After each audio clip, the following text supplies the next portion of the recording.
But like most of these networks, you're still completely speculating on what the long-term outcome is going to be. There may be some use for XRP or XLM or XDC, but it's nascent in comparison to what the networks are going to be doing over the long term. And they rightly pointed out, that Ripple has all these partners and clients, and are they leveraging XRP? The answer is no. Even in ODL, they're borrowing XRP and swapping it for whatever currency they need, and then paying that back with interest. They're not leveraging the XRP itself to be able to settle.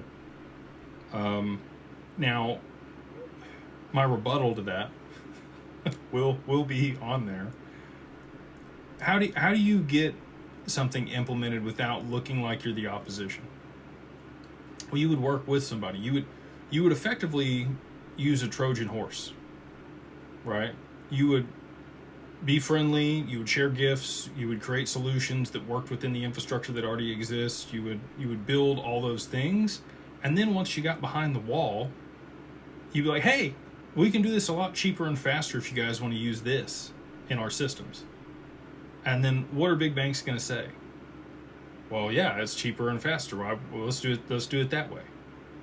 That's effectively what Ripple's doing and what they're going to accomplish. At this point, it's not even a, can they get it done or a question. It is a, when do they turn it on? When do they start utilizing XRP? And it's got to be a high stable price before they do it. They're going to need a supply shock. It's got to be orchestrated. There's going to be people that pile in. Maybe there's an announcement that drives price. There's going to be limited amounts on the exchanges, and there's going to be more volume and demand than is going to be supply available, and it's going to push the price to where it needs to be, and then they're going to start using it to be able to settle transactions. That's the sequence of events. And everything's positioned for it to be, for the back end stability of it, right? So to drive the price, it can't be Ripple also. If the price of XRP is driven up by Ripple, it is a security of Ripple.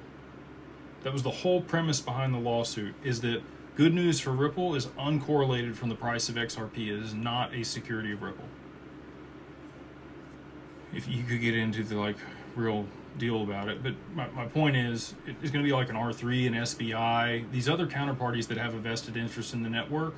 Those are the ones that are going to be driving the price. Those are the ones that are going to be using XRP at scale.